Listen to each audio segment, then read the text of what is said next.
noite, hoje no Almanac em Pauta, o nosso assunto é saúde. Nós recebemos a psiquiatra, a doutora Maria da Graça Castro, que veio bater um papo com a gente a respeito da distração ou déficit de atenção. Boa noite, doutora. Boa noite, Jorge. Que bom tê-la aqui no Almanac. Esse assunto que é bastante interessante, né? E eu acho que assim a coisa mais interessante é para o nosso início de conversa, e muita gente não sabe direito o que é, afinal de contas, o déficit de atenção. Tá, eu que te agradeço a oportunidade de estar aqui para a gente poder conversar sobre o déficit de atenção, que é bem isso, assim como você estava dizendo. Ele, embora seja conhecido de algumas pessoas, de uma boa parte das pessoas, mas ainda é um assunto meio polêmico. Ainda tem algumas pessoas que não conhecem e outros que conhecem, mas não aceitam esse diagnóstico. Então, assim, qualquer oportunidade de poder falar sobre como que a comunidade científica vê, né, o transtorno de déficit de atenção e hiperatividade é sempre boa para a gente poder esclarecer.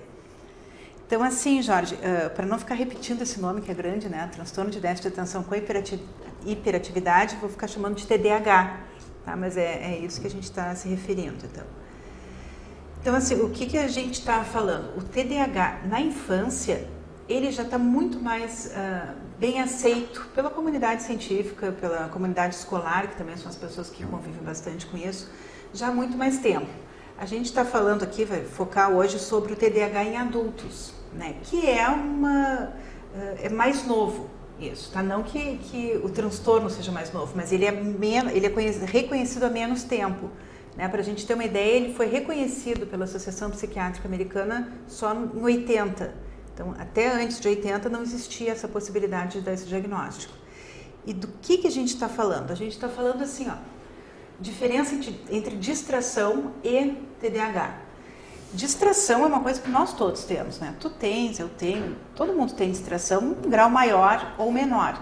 Então, para a gente poder dizer que tem TDAH, essa distração ela tem que ter um comprometimento clínico na vida do sujeito. Então não é uma distração eventual, de vez em quando eu esqueço uma coisa, perco, ou então eu estou lendo e me distrai, sem ter nenhum prejuízo clínico. Isso eu não posso dizer que seja TDAH. Né? Então, assim, o TDAH ele usa variáveis dimensionais, não são variáveis categóricas, assim, tipo, tem ou não tem. É dimensional. As pessoas podem ser menos distraídas, mais ou menos, ou distraídas a ponto de fechar esse critério diagnóstico. Então, não dá para a gente confundir essas... Distração é uma coisa e TDAH é outra. E a gente está falando de TDAH adultos, em torno de 4% dos adultos têm esse diagnóstico. Então, não é pouca gente. Né? Dentro da psiquiatria, se a gente for comparar, por exemplo, com esquizofrenia, que é uma patologia que ninguém discute se existe ou não, mas ela tem uma prevalência de 1% da população. E se a gente está falando de TDAH, ela é maior, são 4%, mas tem algumas pessoas que ainda têm um certo ranço, vamos dizer assim, com esse diagnóstico, tá? Principalmente na vida adulta. Isso tem um pouco a ver com algum aspecto cultural, de não querer reconhecer que isso pode acontecer com o adulto? A gente tem historicamente aquela ideia de que o adulto é uma pessoa pronta e perfeita, que tem condições de saber, diferente da criança, o que serve ou não serve para ser avaliado, para ser sentido, né? Isso pode ter esse ranço que a doutora falou, tem um pouco a ver com também um histórico cultural de a gente não querer aceitar isso? Pode ser que sim, mas eu acho que o principal é a falta de conhecimento, falta de oportunidades, assim como essa, que as pessoas, né, leigas principalmente, tenham acesso para saber o que é isso. Né? Quando a gente começa a conversar, as pessoas acabam entendendo, né, que existe.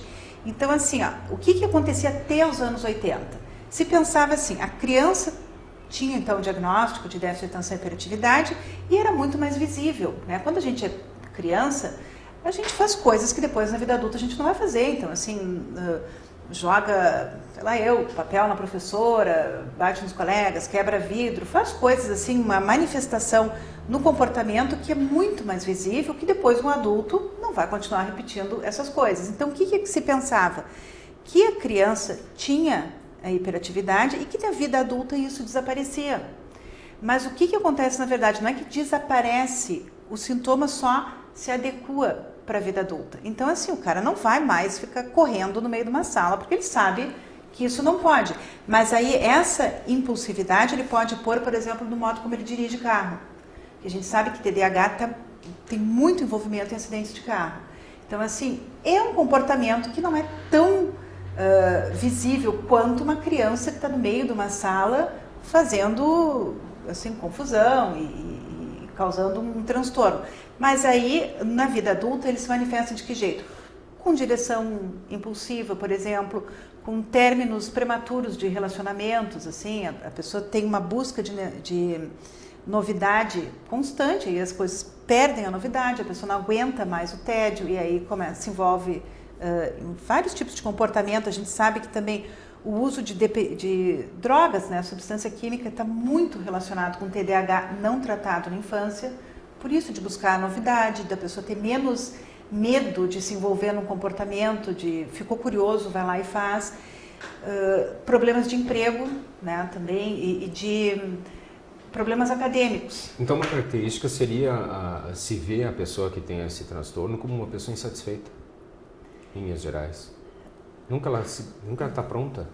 Não, ela pode, não é nem que ela não esteja satisfeita, mas ela tem o curso da vida dela é muito mais truncado. Então é isso que eu estava dizendo antes. Não é uma coisa assim, tem uma distração, é um pouquinho mais ativo do que os outros. Não, a vida tem que ter prejuízo, isso que a gente chama de prejuízo clínico. Assim. Era uma pessoa, por exemplo, numa família, todos nasceram nas mesmas condições, tiveram o mesmo acesso à educação, os mesmos colégios, e aí 5 irmãos foram embora e deslancharam e um trancou. Tá? A gente vai ter que ver, tá, mas o que aconteceu quando essa pessoa era criança, que ela, com as mesmas oportunidades, ela não conseguiu aproveitar? E aí a gente, né, tem que fazer o que eu chamo de uma arqueologia, né, pessoal, conversar com a pessoa. Como eu atendo adultos, eu não costumo falar muito com os pais desses adultos, mas às vezes a gente conversa. Eu já tive pacientes que eles ainda tinham, a mãe, né, tinha guardado o boletim de escola, então daí a gente pede para trazer. E a gente vê, assim, fazendo essa arqueologia, que desde muito cedo na vida tinha já esse tipo de problema. Né? Tinha notas muito mais baixas do que ele tinha condição de tirar, que quando colocava no professor particular, tá, a pessoa deslanchava. Quer dizer, ninguém fica inteligente porque vai para um professor particular. O professor particular faz com que a tua atenção fique focada ali e não receba os estímulos de mais 30 crianças. Então, assim, não é inteligência, é foco. Então, o que a gente vê é isso, a vida da pessoa parece que vai, mas não vai. Tranca, e aí as pessoas acabam demorando para se formar mais tempo do que o que seria necessário, trocando mais de emprego, se metendo mais em fria no sentido assim de faz antes ou diz antes e pensa depois, né? E imediatamente a pessoa se dá conta, pô, mas por que eu estou fazendo isso? Isso pode ter pode ter algum elemento desencadeador disso depois, por exemplo, na idade madura, por exemplo, a gente ter um relacionamento com uma outra pessoa que nos aflore melhor esse tipo de transtorno? Pode ter algum elemento externo para isso? É assim, Jorge, a gente, para poder fazer o diagnóstico no adulto, tem que ter história na infância. Tá? Às vezes não tinha o diagnóstico, porque a criança não foi levada, enfim, para uma avaliação, mas a gente tem que... Ninguém fica com TDAH depois de 20, 30 anos. Mas pode ter adormecido, isso pode ter uma coisa mais assim silenciosa, ser despertado por algum motivo? Não é adormecido, mas ele pode ter passado mais batido. Por quê? Porque assim, na infância tu tem a mãe, o pai, a professora, que eles acabam te ajudando a te organizar. Então a criança pode ser uma criança com um bom nível de inteligência, então mesmo não sendo atento e sendo hiperativo, ele conseguia dar conta da matéria que o colégio exigia e não tinha um prejuízo em notas. E quando ele estava, para não esquecer o tema, não esquecer, a mãe ficava, não esquece que amanhã tem que fazer lição, né? Quer dizer assim, tinha ajudantes externos. E depois, na vida adulta, a gente não tem mais esses ajudantes.